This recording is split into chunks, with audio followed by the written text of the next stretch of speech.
Hello and welcome to another episode of Two Guys and a Chainsaw. I'm Todd. And I'm Craig. And today's flick was the 1985 film Fright Night, which, if you're like us and you grew up in the 80s, going to video rental stores, there's absolutely no way you could have missed this movie. I think this is like the poster of choice that was up in the horror rental section. Was that your experience? Oh yeah. And the cover art always stood out. It was great artwork. I really liked it. Yeah, it's that creepy woman kind of in the clouds, but she's got these giant mouth full of fangs, and it's over a house. Really intriguing cover, really intriguing thing, but I have to admit, when I was a kid in the 80s, I never rented this movie. I never saw it once. I didn't either. Isn't that so weird? I remember being so drawn to the cover, and for some reason, unless I'm just forgetting, and I did, but I don't remember seeing it until I was an adult. That's really kind of bizarre, a bizarre coincidence. Well, you know what it is for me? I was never like a huge fan of vampire movies. I mean, I liked vampire movies, but it wasn't like the thing I was going to choose. And this, when you pick up the cover, and especially when you look at the back, you instantly know, oh, this is going to be a vampire movie. And I thought, let's go for some monsters, let's go for some ghouls, let's go for some ghosts, let's go for something a little different. And that's really one thing this movie is different, especially for its time, I think. Yeah, it's a vampire movie, but especially in 1985, I don't think you'd ever really seen a vampire movie quite like this one, because it's billed as a horror comedy, and yes, there are comedic elements about it. There are lots of comedic elements about it. But it takes place in modern-day suburbia, but it's also one of these cases where we know who the vampire is, and somebody knows who the vampire is. And the whole problem is, hey, the vampires moved next door. What are we going to do about it? And so, right. You know, you see this kind of trope a lot now where, the zombies next door, the vampires next door. It's become kind of a thing. In fact, a few years after this, the Burbs really took this idea and ran with it and went totally goofball comedy with it. But also took a different take for it. And this movie never gets goofball comedy. One thing I think that's really cool about this movie is that it has a lot of fun with this vampire genre, but it never makes fun of it. It never once has this tongue-in-cheek attitude about vampires. It's pretty deadly serious while still managing to be funny and to be interesting. Don't you think? Yeah, it's interesting that you say that. I was reading some stuff about it, and I read that Chris Sarandon, who plays the main vampire, Jerry Dandridge in the movie, when he was given the script, he had a bad experience in the only other horror movie that he had done up to that point, and he really wasn't interested in doing horror anymore. But he read the script and was really intrigued by the story and exactly what you said. He liked that they were having fun with the genre without making fun of it. And he really liked it and agreed to do it and ended up having a really good experience and ended up working with the writer/director again afterwards. Tom Holland. Tom Holland, right. And this was his first film that he directed. He had written on some films. He had even, he was an actor in some films before this. But this was his first stab at directing, and he wrote the script having that in mind, that he wanted to direct it. He wanted to, somehow he just came up with this idea that he wanted to combine a vampire story with the Boy Who Cried Wolf story. And he wanted to kind of set it in a realm of quasi-reality, which is why he picked the suburbia setting. And that's really, I hadn't ever thought of it that way, the Boy Who Cried Wolf aspect of it, but that's really what it is, because from the very beginning, the main character, Charlie Brewster, played by William Ragsdale, he realizes that the guy who's moving in next door to his home, his family home, is a vampire, and he knows it right away, and he does try to tell other people, but of course nobody believes him. And it's an interesting premise. I liked it too. Well, and I think his character, too, is something that horror fans can really relate to. Here's the guy who, in the very opening scene, we're getting the slow sweep through the neighborhood, which apparently is the same neighborhood's backlot that Something Wicked This Way Comes was shot in. at the Disney studios. I read that.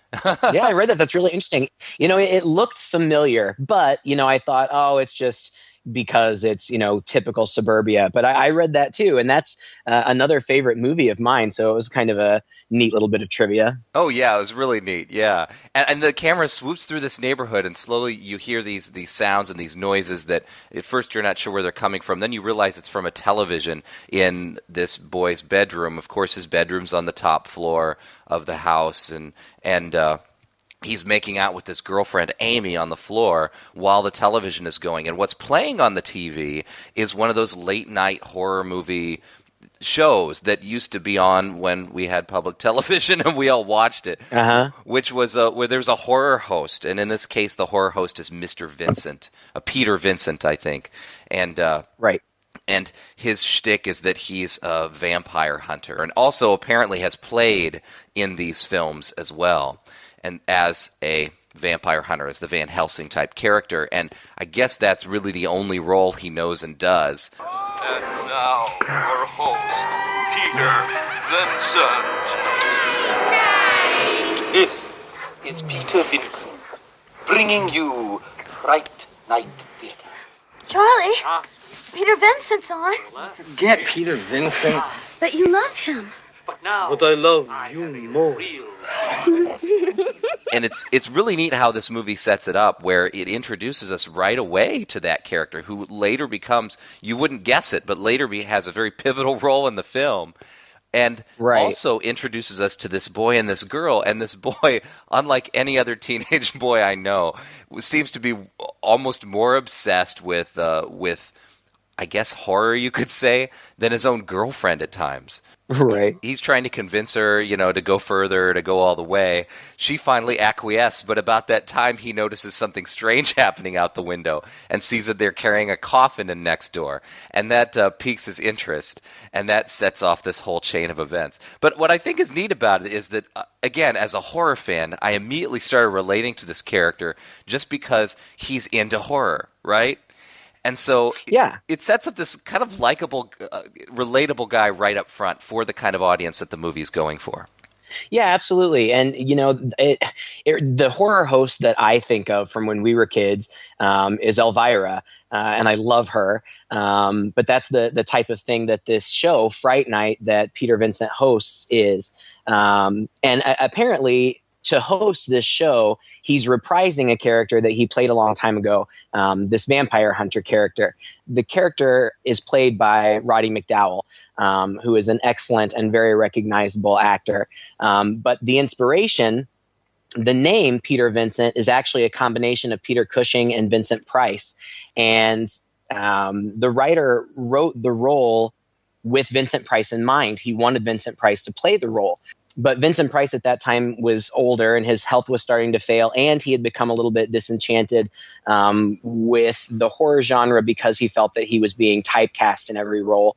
And so he was very reluctant to take any roles. So they couldn't get him. And when Roddy McDowall was cast, he decided to take the character in a little bit different direction. Not the kind of good established actor that Vincent Price was, but instead he envisioned the character as being more of an actor who was never any good, who just was kind of a flash in the pan for a moment, and is now older and is struggling and is really just trying to cling to his last little bit of fame by doing these late night shows on public access. And, Vincent Price is amazing, and I can't imagine how him being in this movie would have changed it. But I think that it would have been very different. And I really like the way Roddy McDowall plays it. He plays it as kind of incompetent. He was inspired by the Cowardly Lion from The Wizard of Oz and based a lot of his performance on that. And he's, I guess he's a little bit flat as a character, but Roddy McDowall, the actor, brings so much presence to the screen that he really makes it a lot of fun. It would have been really easy for him to go a little goofball with this, or for him to come across as anything but warm and genuine. But yet in this film, he never, if Vincent Price were in this, he would have overshadowed everybody. He would have just been so distracting. And Vincent Price always, even as a villain, plays his characters with a wink. I mean, it's just kind of a part of his personality, that there's that sly smirk there that betrays a certain look and a certain feel that would have, as you said, brought something completely different to this movie. What's really neat about Roddy McDowall playing this is the heart and earnestness behind it, and the fact that you never once... You feel like this character is a little pathetic, just like he's in a pathetic situation, but he's not wallowing around in self-pity every day. You know, you get the feeling that obviously deep down inside this is depressing for him, but this is a role in his life that he's come to terms with, that he's always going to be kind of this washed-up ham actor who is really not going to do much else, and he's... I wouldn't say he's fine with it, but he's more or less comfortable in that skin. Yeah, it's just a really great character, and from what I read, Tom Holland said the script didn't really come together for him until he came up with this character. And he said once he came up with this character, he'd been mulling over this idea for 10 years, and once he came up with this character, Vincent, and realized that he gave the movie the heart that it needed, he wrote the script in 3 weeks. Oh, wow. Yeah. And it's worth mentioning, since you'd brought him up earlier, Tom Holland, the director, had also been a little disappointed by the adaptation of the only horror movie he had written before this, and that's why he wanted to direct this one so badly. And just coincidentally, the movie he was disappointed in, and the movie that Chris Sarandon was in, and he was disappointed, they're not the same movie, but they were directed by the same director. Interesting. Isn't that crazy? It is crazy. I think that I read that they went through a pretty stringent casting process. They wanted to make sure that they got the right person. William Ragsdale, who plays Charlie, he had to go through several callbacks before he actually got the role. And other up-and-coming stars had auditioned for the role too, most notably probably Charlie Sheen. And they just decided that Charlie Sheen, his look was too tough. Like, he looked too much like a hero. And William Ragsdale looked like somebody who could more believably find himself in peril. And then the last person that was cast, if I remember correctly, was Amanda Bierce, who plays the role of Amy, the girlfriend. And she's, if you're a kid of the 80s like we are, you'll recognize her right away. She played Marcy Darcy on Married with Children, and she was hilarious on that show. And then the other somewhat principal actor is the character that plays Evil Ed. Evil Ed is Charlie's friend, I guess, even though it seems like they argue quite a lot. And he's played by Stephen Jeffries. I remember, there's the iconic cover art for this movie, but then I read that for a re-release, they changed the cover art and put a picture of Evil Ed on the cover. And I vaguely remember that. What I remember Stephen Joffrey's more from, though, back then, was he was on another box art for another horror movie called 976 Evil. Yes. And I don't even know if I've ever seen that movie, but I vividly remember that cover with Stephen Jeffries in like demon makeup on a telephone. And I guess he had worked, Jeffries had worked and was, I don't want to say a rising star because he never really rose that far, but he had been working in the industry. And when he got called in to audition, he thought that he would be reading for the Charlie Brewster part, and was disappointed when he found out that he would be playing the Evil Ed character, because he couldn't imagine what they saw in him for that character. I find the Evil Ed character in this movie to be one of the most annoying, obnoxious characters ever portrayed on screen. We're introduced to him pretty early on. Charlie and Amy are making out. Like you said, he gets distracted by what's going on next door, and she eventually storms out. The next morning, we meet him, I think, really early on. And he's just obnoxious. Yes. I just, I've seen this movie once before, but it's been a really long time ago, and I don't remember just finding this guy so grating. And I don't know if it's the acting choice or if that's the way that he was meant to come across. And I kind of think it's the latter. I think he was supposed to be that obnoxious, but oh man, the guy just drove me nuts. Stephen Joffrey's, like I said, he went on to do 976 Evil, but then his star really dimmed, and he ended up in gay porn. So that was kind of his career trajectory. His calling, apparently. Yeah. Well, we do first see him in the high school, I think, when he's walking down the hall. This movie, thankfully, only has one of these obligatory "we're walking down the hall in high school" scenes, and you don't. It's unlike all the other movies. You don't get to meet all these crazy characters. It really boils down to these four characters: Charlie, Amy, Evil Ed, which Evil is like his nickname, I guess, and there's really no explanation for that. Jerry Dandridge, who's the guy next door.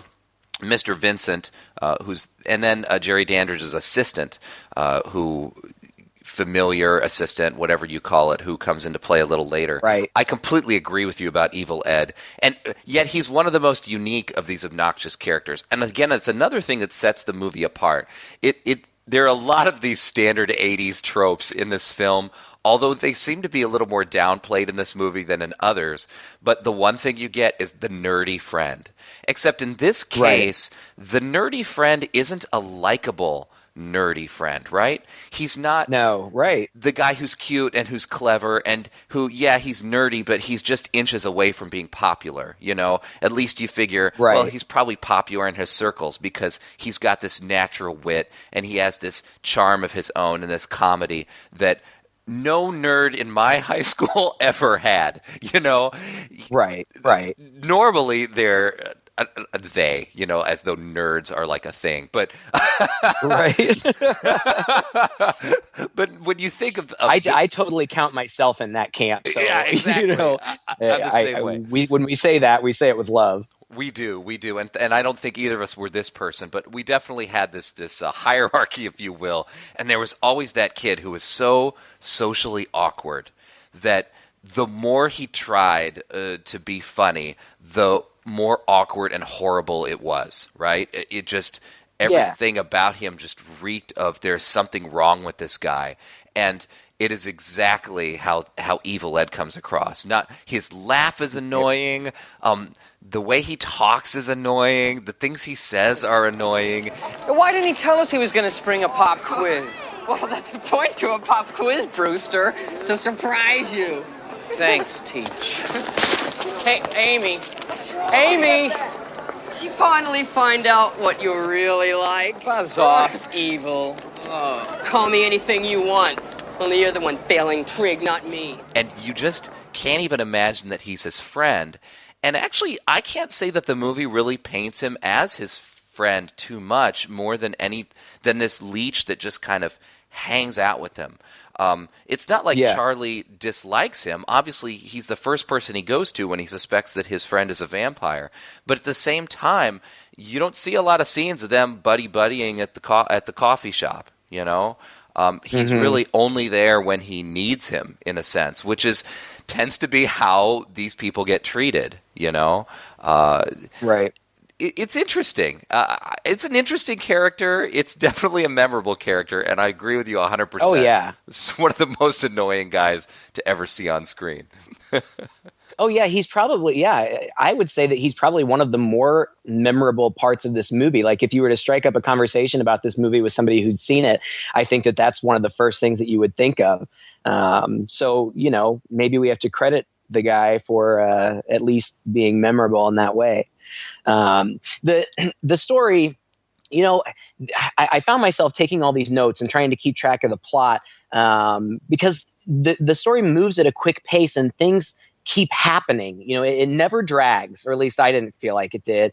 And, you know, it's an hour and 45-minute movie. Sometimes when you get up to that and closer to the 2-hour range, you're sometimes dealing with movies that probably should have been cut a little bit, but this one, it never gets boring. Things continue to happen. The next morning after the whole makeout problem, Charlie gets up and he talks to his mom about there's a new guy that moved in next door, and the mom says, I don't know anything about him except he's got a live-in carpenter, so my luck, he's probably gay, which I thought was kind of a funny and a joke that I didn't expect to hear in 1985. But as Charlie goes out on his way to school, he sees this hot blonde lady going into the house next door, and then.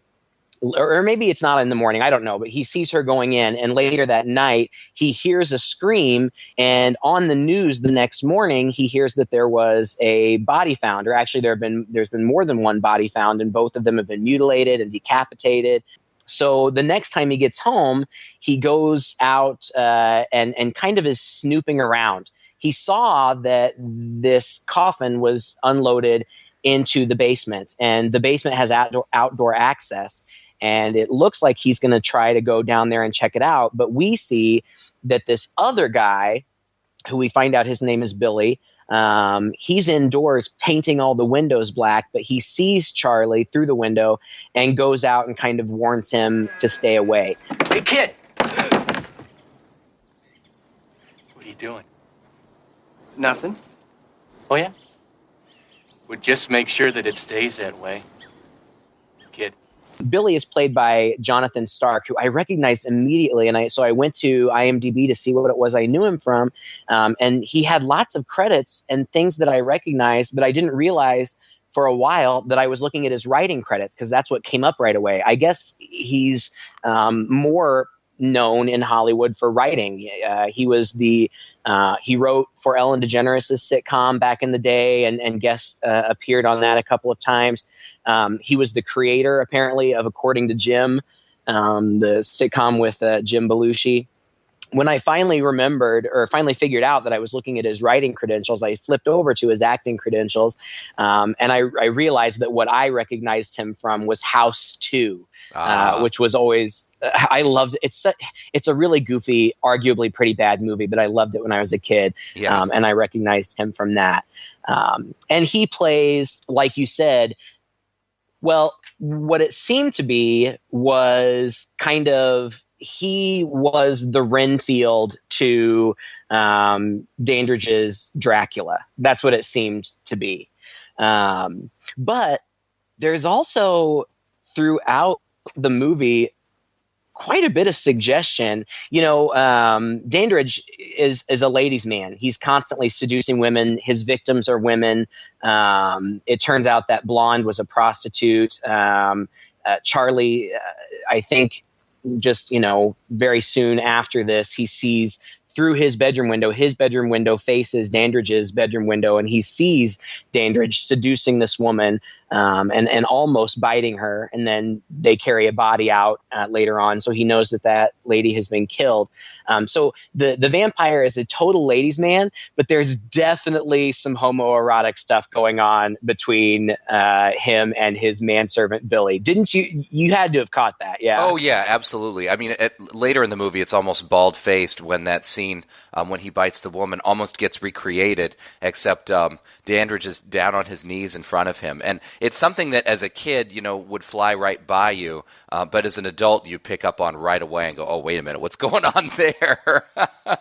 Well, yeah, the scene that you're talking about, I guess what happens is Billy knows, and so he tries to tell his mom. Of course, she doesn't believe. He goes to Evil Ed for advice on what he should do, because he says, this guy's a vampire and he knows that I know. And Ed gives him all.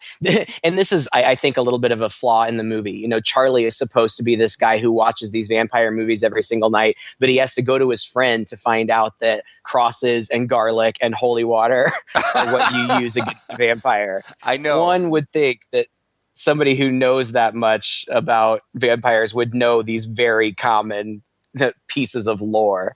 And Ed tells him that he doesn't have to worry too much because he has to be invited in. So as long as he's not invited in, he should be safe.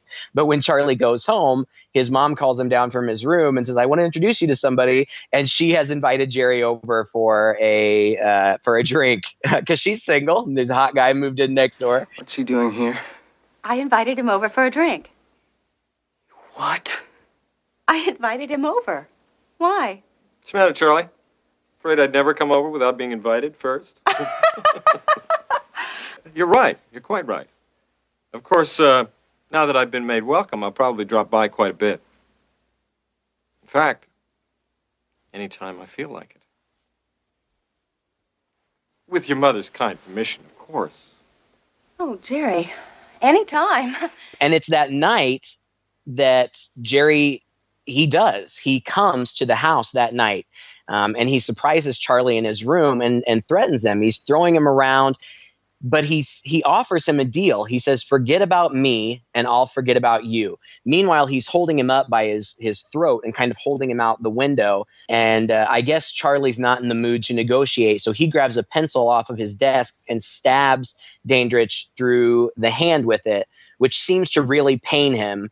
I don't know if it has to do with the fact that it's wood or whatever, but that's when Jerry fully vamps out for the first time. We get to see him in all his vampire glory. But he leaves after that, the vampire. But in just a little bit after Charlie, just tells him, "Oh, nothing's going on. I was just having a bad dream," or something like that. He goes back to his room and he gets a phone call, and it's Jerry.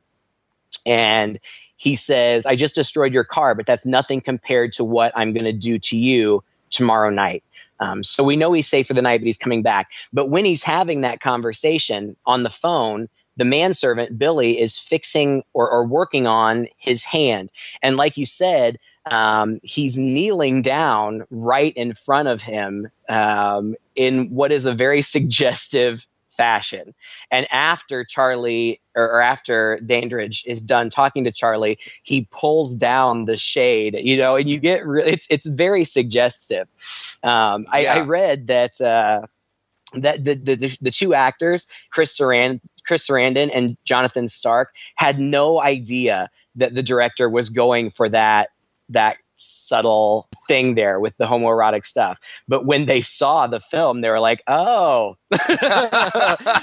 so that's what he was going for. And it was, the writer-director has said it certainly was intentional. Well, and that's what kept it subtle. They never played directly to it.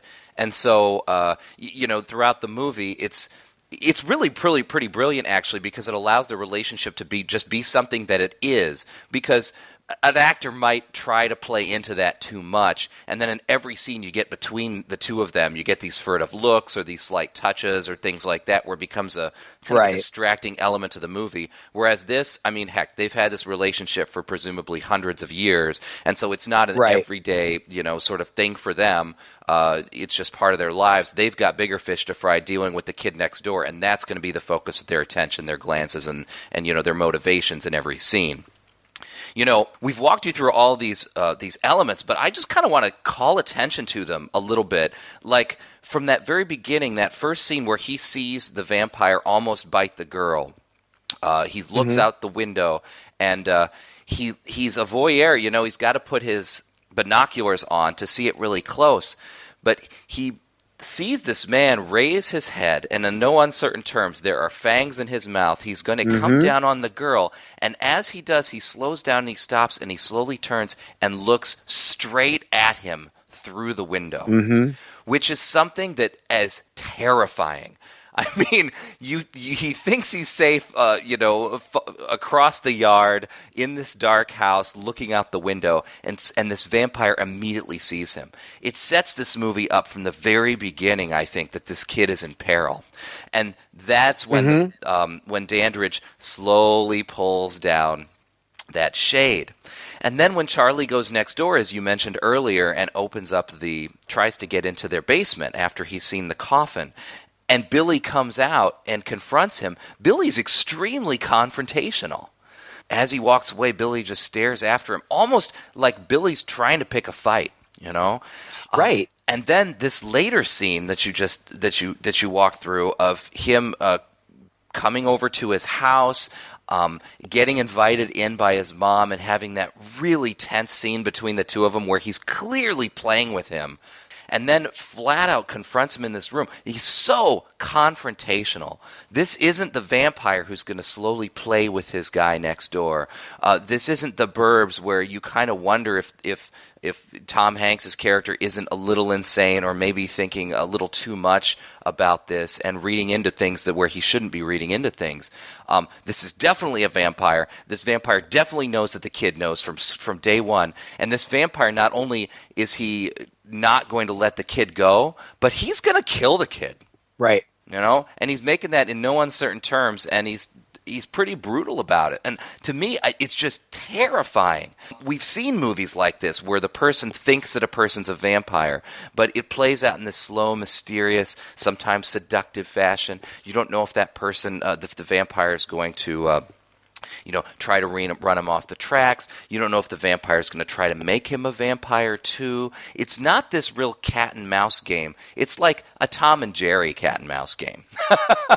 Yeah. And I think that's what makes this movie so scary, and that is the counterpoint to what is otherwise kind of a goofy, what could be a goofy premise. That's what I think makes this movie so deadly serious and works so well. Is like you said, the pace never lets up, and the pace is a frightening, confrontational kind of theme. Yeah, I agree 100%. I think that it really makes it very suspenseful that and Chris Sarandon plays it, and Billy too, the guy who plays Billy, they play it very much. We know, and there's no question there. We know, and we're out to get you. And Chris Sarandon just plays it with such confidence, and he comes across as a pretty intimidating, scary guy. There's lots of tension, and it, like you said, like we both mentioned, it's maintained. There's never any lull, because Charlie knows that he's in trouble, so he's got to really quickly figure out what he's going to do. He goes to find Peter Vincent. He thinks this guy can help me out. He believes in vampires because Peter Vincent had said something about believing in vampires. And when I was a kid, I didn't understand how he would just be able to go to some backlot and find this guy. Like, oh, this guy just so happens to do this in your hometown.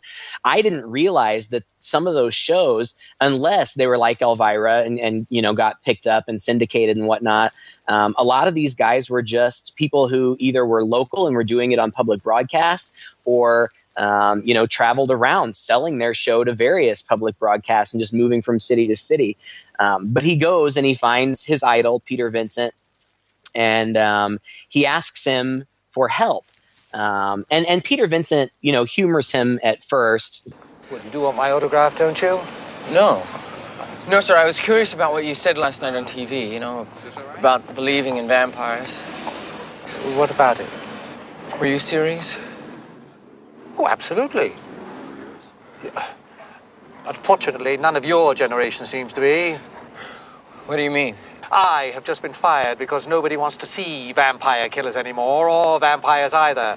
Apparently all they want are demented madmen running around in ski masks, hacking up young virgins. But when Charlie says, well, I believe in vampires, there's one living next door to me, will you help me kill him? Obviously, Vincent then starts to think, wow, this kid is unhinged, and he gets the heck out of there. And then right after that, Amy and Evil Ed show up to Charlie's room, and he's got it all decked out with crosses and candles and garlic, and they think he's crazy. So they go to Peter Vincent, and Amy gives Peter Vincent a $500 savings bond to get him to play along. And what they're going to do is, and what they actually do, is they call up Dandridge and say, our friend is convinced you're a vampire. You're a nut. Can we bring him over to your house and stage this test so that he will see that you're not a vampire? And they say, we could bring crosses. And he says, no, I'm a born again Christian. That would be profane to me. Well, what about holy water? And he says, I don't know about holy water. Peter Vincent says, it's not really holy water. All you got to do is drink it. Nothing will happen, and we'll be on our way. And so that's exactly what they do. They go over and get Charlie, and they all head over to Dandridge's house, and it sets it up for really kind of a funny scene. This vampire test, because it really seems like both Dandridge and Billy are having fun playing this game, knowing what Charlie knows and knowing that his friends and family think that he's crazy. It's almost like they are enjoying allowing his friends to discredit him right in front of them. Yeah, and you also have Mr. Vincent, who's slipping right into this comfortable role. and playing it up again for Charlie's sake. And you get the sense that he, too, is having a little bit of fun with it. You know, this real-life vampire hunter role, the only role that he really can play. And that whole scene is just, it's so tense because it's just so interesting.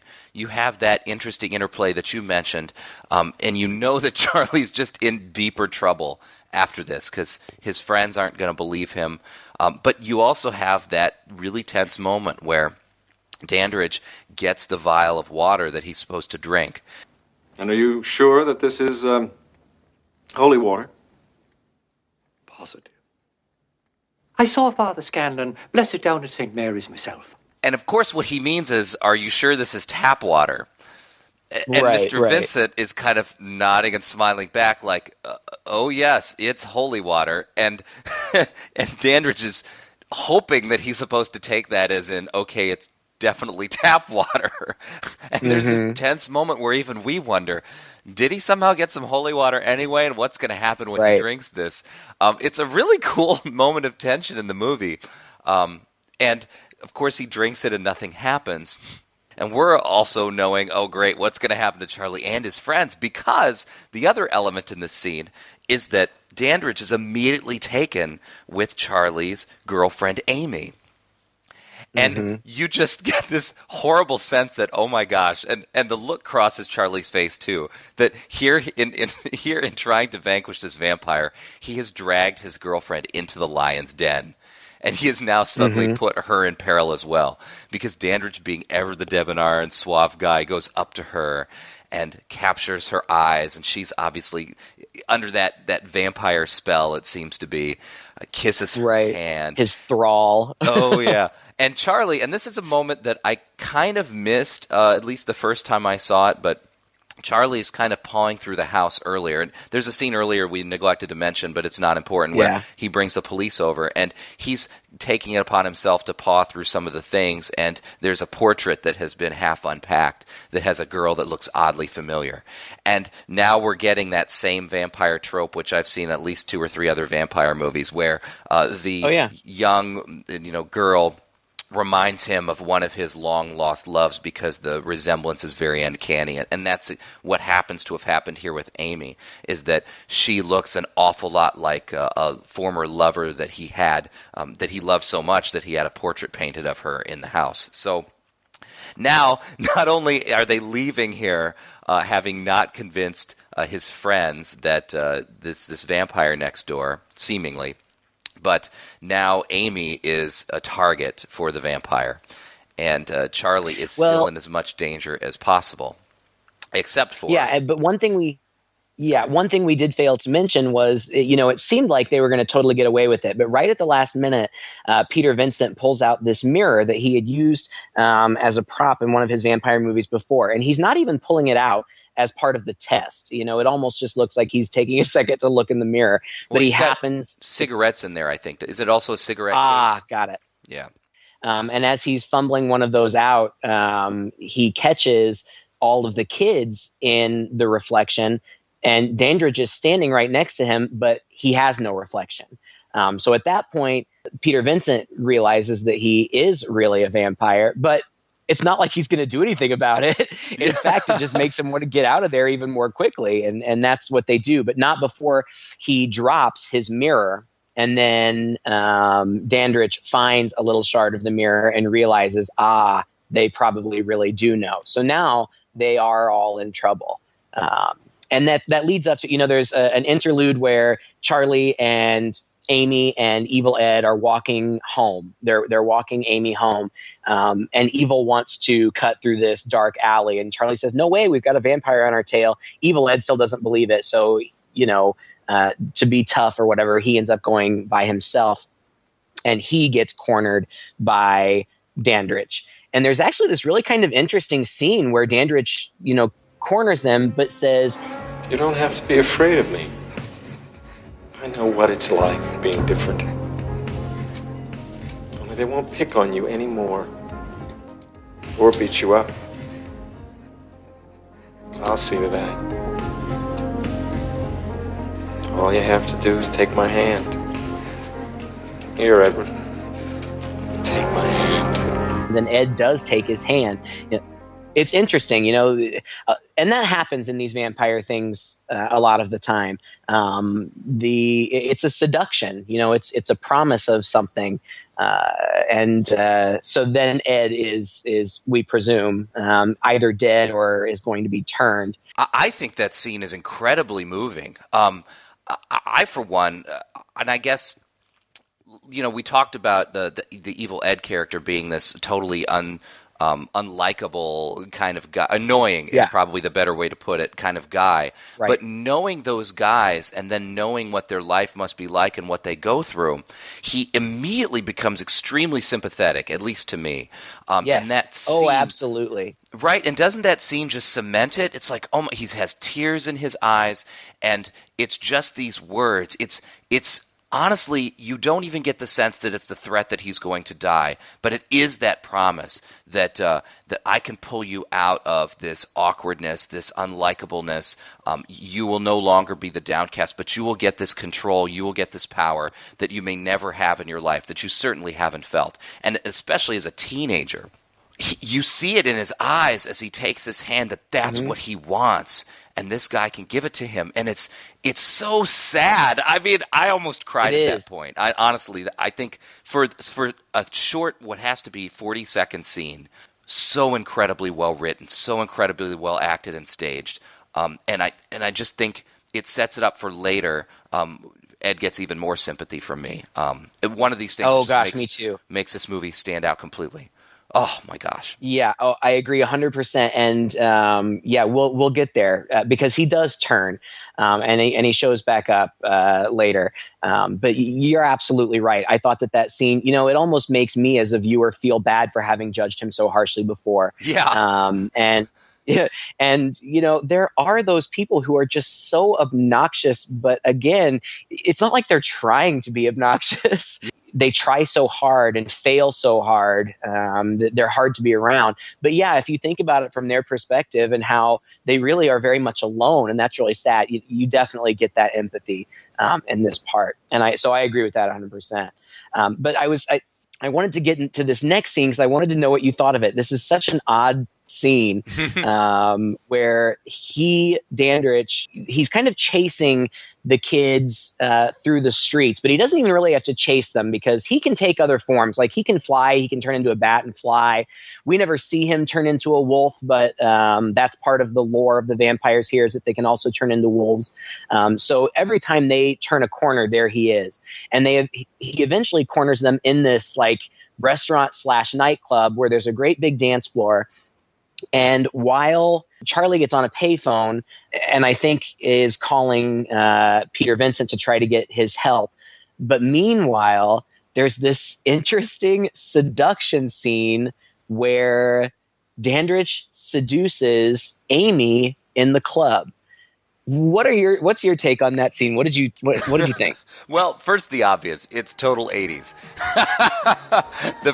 From the definitely. Music playing in the background to what we've talked about before, the look across the room and the back and forth. Pulls her into this dance floor, and it's like they're the only people there, even though they're completely surrounded by other dancers who are paying them no mind whatsoever. But I feel like that scene is incredibly sexy, and it's very unusual because it's this crowded nightclub, and he is not dancing with her in the sense that everyone around them is dancing, but dancing with her in this classical sense that ignores the style of music completely. It's a slow kind of dance. She's really taken by him, and he starts putting his hands on her, and then at one point, she seems to get a little bit of control and plays with him a little bit, right? He puts his hands down, and it looks like his hand is going up her skirt a little bit, and then she kind of pushes it aside and jumps back away, and you think, oh, is she coming to her senses? Is she running? But it's really just to turn around and do one of those come hither looks to pull him in. And so it's this play, it's this back and forth play that you would expect two people who are very much in love with each other and extremely comfortable with each other to do. Yet, it's a seduction where he is presumably in control. The fact that she shows some elements of control at moments in here, I guess, shows that the seduction is complete. Mm-hmm. And it cements that so that maybe we're not so surprised that she's not fighting it more later on. Well, really, you had mentioned that you had seen other movies like this, and this is classic. I mean, this is right out of Bram Stoker's Dracula, with Dracula believing that, oh gosh, I don't know if I'll be able to think of Harker. Is that the main guy's name? Yeah, John Harker. Anyway, his fiancée, Mina, Dracula is infatuated with her in the same way that Dandridge is infatuated with Amy, because she looks so much like, not even looks like, I mean, it is, it's identical to this long lost love. It pulls directly from that story, and it works, and I like that. It feels like a good homage. The movie reminds me of a lot of movies. It's definitely got shades of Rear Window in it, where the kid witnesses something of his neighbor, or the guy, I'm thinking of the weird Shia LaBeouf remake, but there's lots of these elements pulled together, and pretty artfully, I think. I like it. The seduction, like you said, it kind of works. As Dandridge tries to follow them out, he's stopped by bouncers. And this was part that kind of surprised me, because he vamps out right in front of this whole club, and everybody sees it, and he fights these huge bodyguard or bouncers or whatever, and like throws them across the room and stuff, and people are freaking out, and everybody's kind of stampeding out. It surprised me, because one would think that he would be trying to keep a low profile. I don't know. Maybe he moves around all the time. Maybe he only spends a week at a time at a place. I don't know. But well, I was actually, believe it or not, watching this with my wife Bick, who normally doesn't like these kind of movies. As we watched it, she made a remark. She said, "Well, gosh, now everybody's going to know who he is." And I thought, it's a big crowded nightclub. First of all, no one or two people is going to chase him out and try to track him down. True. I don't know. It almost seems like a brawl or something like that could happen all the time. And even if you had 20 or 30 people who said, "The guy had red eyes, man, the guy had red eyes," I mean, who's really going to believe that? It almost seems like I guess that's true. A very safe place to do it if you're going to do it and make a scene, with the lights going on and people and maybe not all in their right minds and a lot of confusion and chaos. That becomes his cover. But as you say, it does seem a little unusual, and I think that, again, is just part of the relentlessness of this guy. I mean, if he is going to vamp out in a nightclub full of people, what's going to stop this guy? Yeah, I can see that. Well, and the other thing is, I mean, he's only been in town for a couple of days, so it's not like any of those people would recognize him. Right, yeah. He's not so there's that, too. But anyway, eventually in the shuffle, he gets Amy again, and he takes her out. And the next time we see her, Charlie runs to get Peter Vincent for help. But the next time we see Amy, she wakes up in what we presume is Dandridge's house in front of this big fireplace, and she's in different clothes. She's in this flowing white dress, and Dandridge is in the room, and he has his shirt open. And as he approaches her after she's woken up, she asks some questions like, where am I? Where's Charlie? He doesn't really respond. But as he gets to her, he takes his shirt off and sits down in front of her. And again, you just get, it appears, vampires have that thrall thing where they can kind of, really seduce these women into doing whatever they want. And they have this really sensual scene together where they kiss a little bit, I think. And he's kind of, at one point, it looks like he's going in to bite her, and she kind of pulls back a little bit.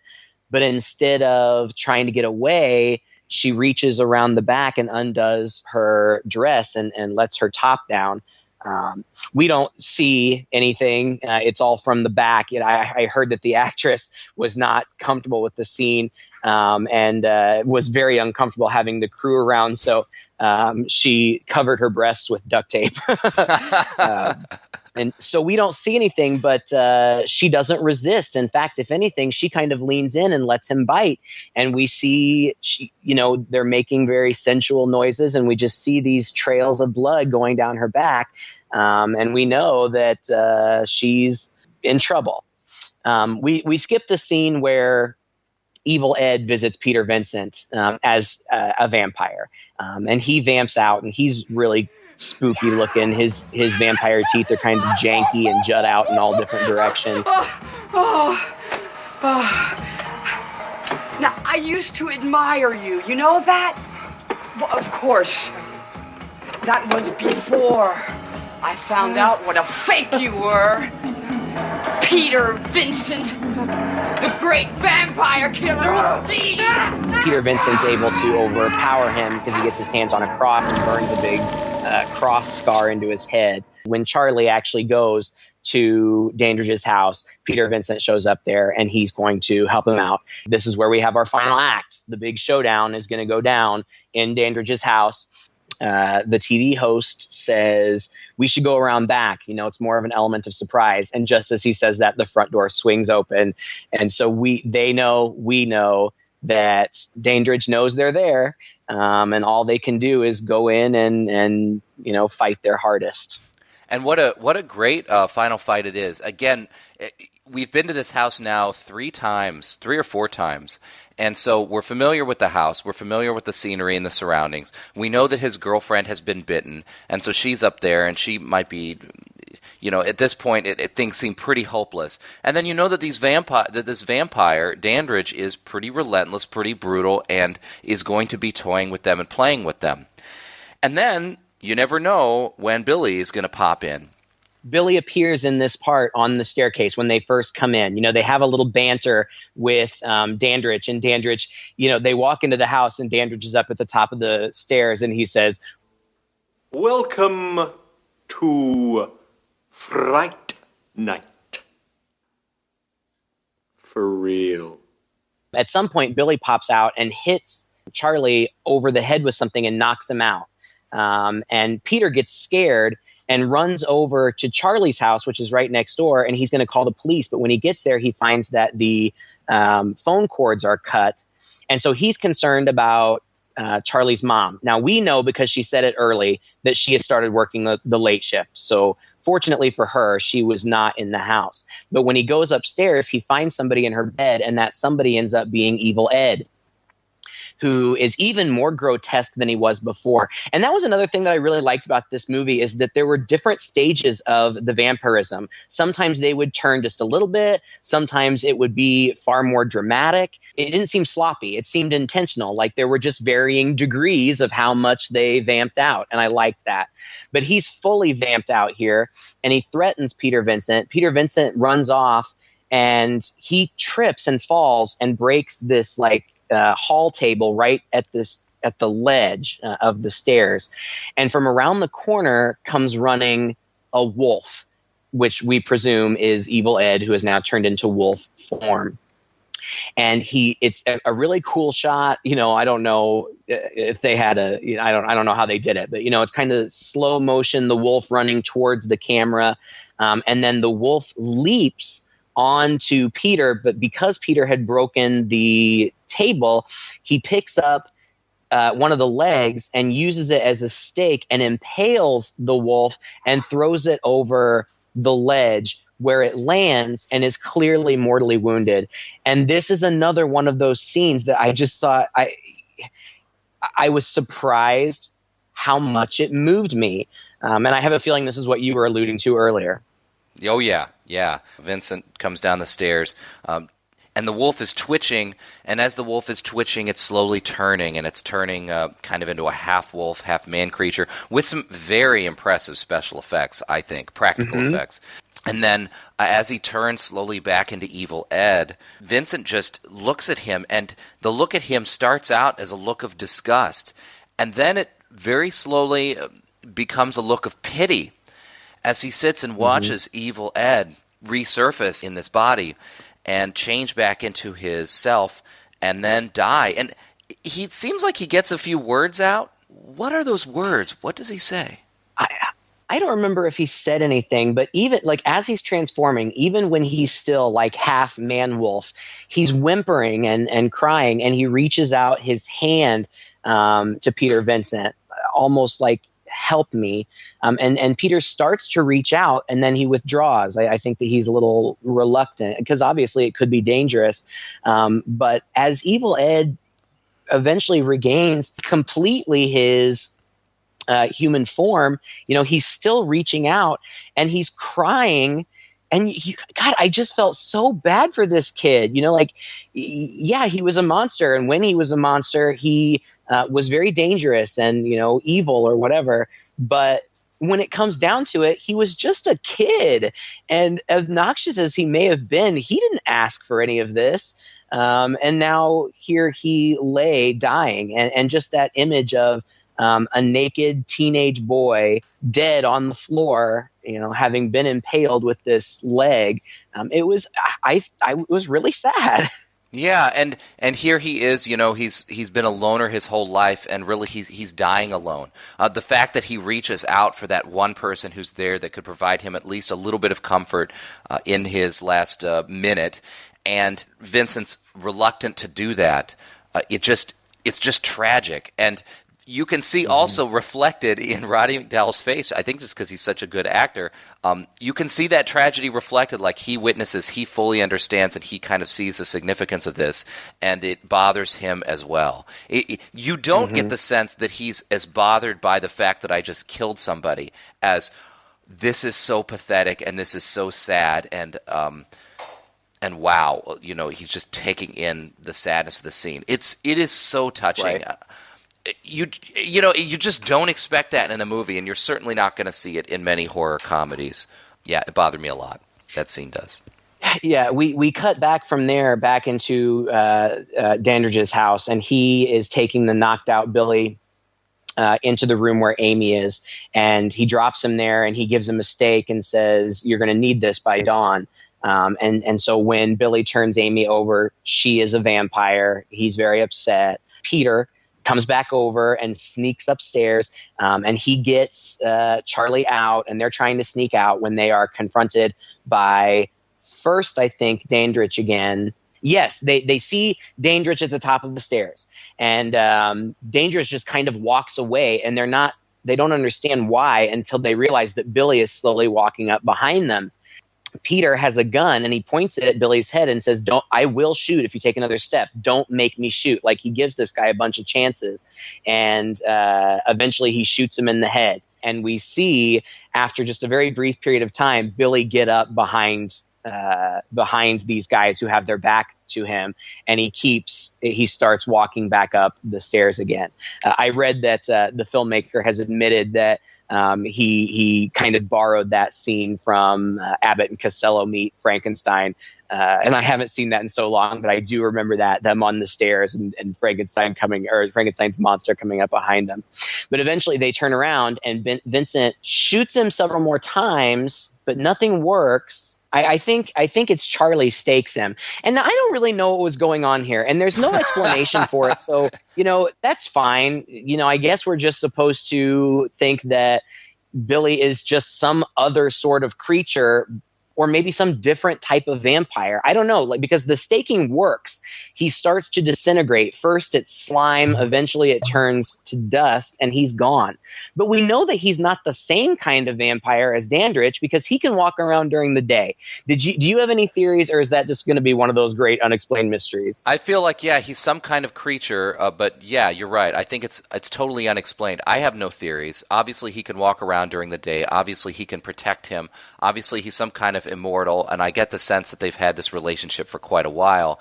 But you're right, the fact that his death is so different also, I think, clues you in to he's something more, but it doesn't tell you what. But right. It is, and this is borderline cheesy. I almost feel like they were going for a little bit of comedy here with his death, because as he stands there and parts of his flesh and things melt away, you get this green goop that comes out and kind of flows over, and it's so long and protracted that all they do is just stand and stare at him, almost in this weird fascination, like, when is this guy going to finish dying?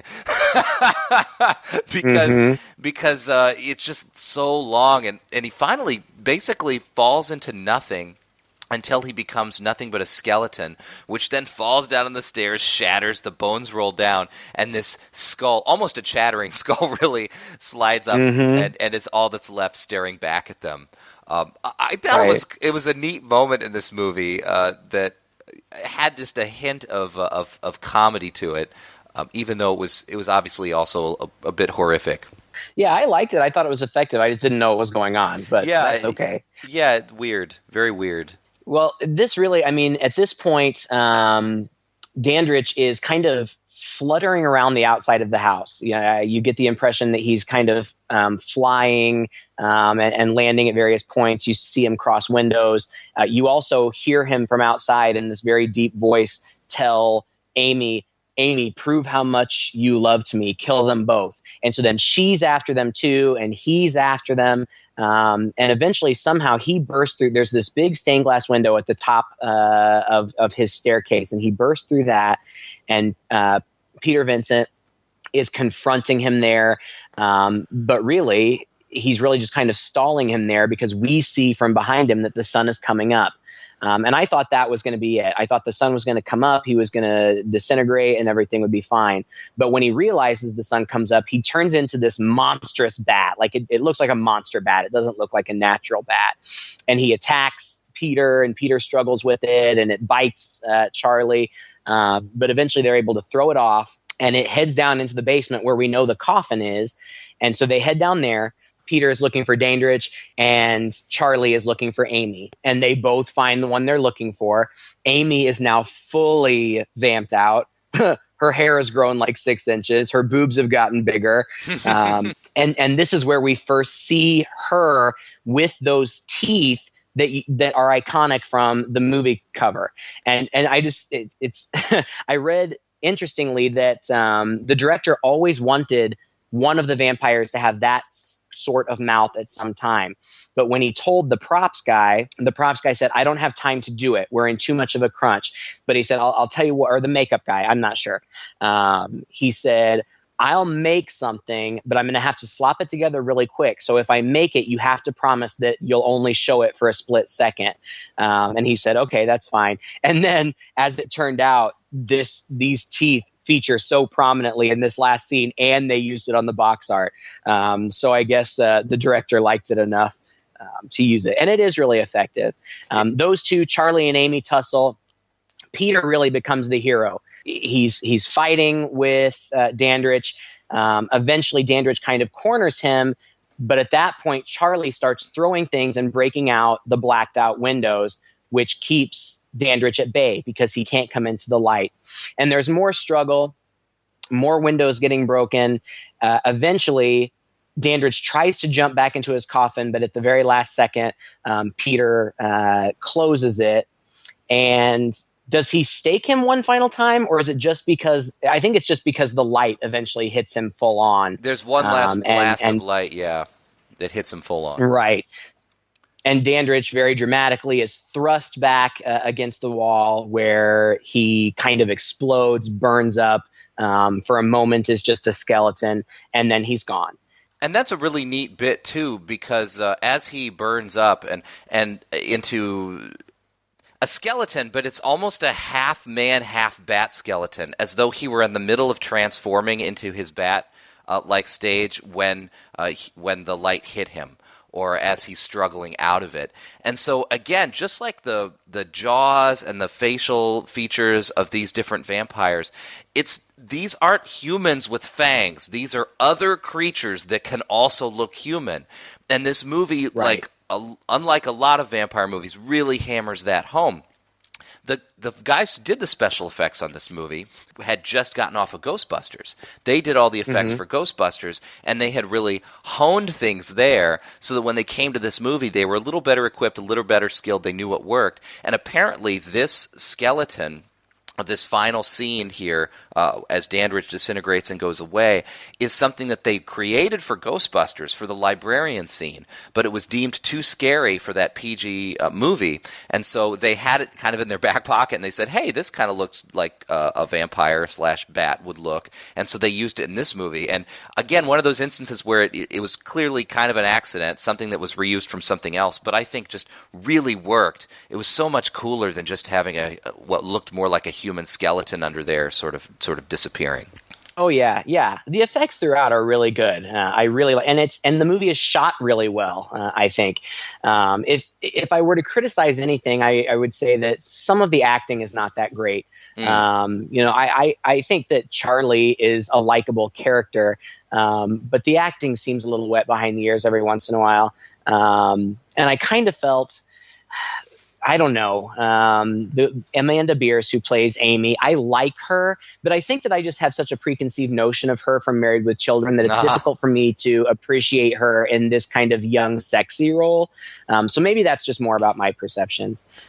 But overall, I think it is really well done. The very last, the cap at the end is, and it's really funny.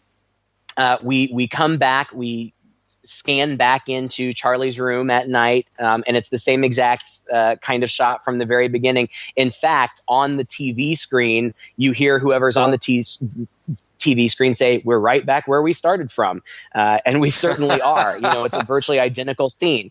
They're kind of making out on the bed. Peter Vincent's on the TV. Peter Vincent kind of gives them a little shout out from the TV, and then Charlie happens to walk by the window, and he thinks he catches a glimpse of something in the window at Dandridge's house. But he looks and he doesn't see anything, so he goes back to Amy. Meanwhile, the camera pans back over there, and we see these glowing lights, and then we hear Evil Ed's laugh. Oh, you're so cool, Brewster. So there's maybe some suggestion that he didn't die after all. And I was reading, I guess this movie is has such a cult following that these guys regularly appear on panels at horror conventions and those types of things. And at some point, I think maybe for the 20th anniversary or something, they held a panel, or maybe it was just an interview. But the director, somebody asked the director, of all of the films that you've made, which one would you be most interested in returning to and doing a direct sequel to?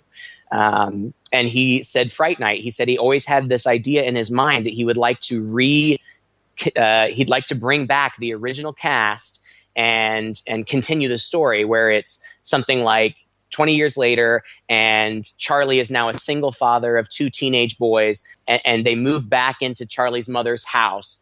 And the boys start to suspect that there's something weird going on in the house next door. And as it turns out, it's Evil Ed trying to bring back to life Dandridge. Of course, that never happened. There was a sequel just a few years later.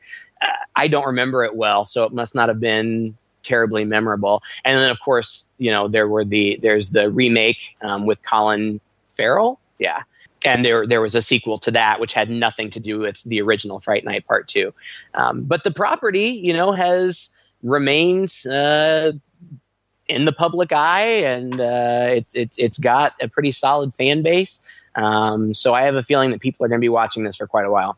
Have you seen the remake? Yeah, it's bad. Oh. Somebody asked the director about it, and he said, he appreciated what they were trying to do, but they took all of the heart and all of the humor out of it. And he said he hated what they did to the characters of Evil Ed and the character of Peter Vincent. They make Peter Vincent a horror magician in the veins of, what's that really douchey guy with the long Chris black Angel. hair? Chris Angel. Yeah, they made him a Chris Angel character, and it was lame. I mean, the effects are pretty good, and it's dark and kind of scary, but it's nowhere near the quality of the original, I don't think. What is it with these horror remakes? They almost always suck. Yeah, Yeah, there's not very many that have been very good. Yeah.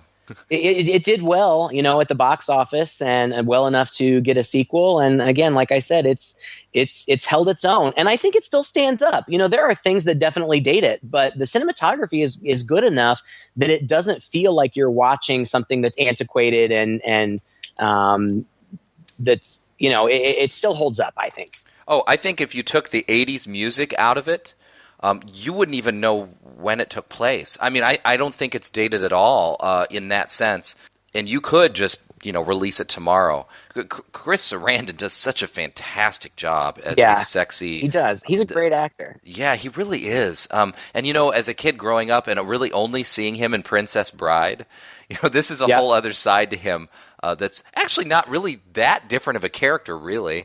But yeah, it's just he's not playing it so goofy here. He's deadly serious. And I think that's what really makes this movie work is that, as we said earlier, even though it's a comedy, it's deadly serious and never pokes fun at its subject matter. Right. Well, thank you again for listening to another episode. If you enjoyed it, please share it with a friend. You can find us on iTunes or Stitcher, like our Facebook page, and join the conversation over there on social media. We'd love to hear your comments. We'd like to hear what you thought of this movie, and also any other movies in the future you'd like us to review. Please let us know. Until then, I'm Todd. And I'm Craig. With two guys and a chainsaw.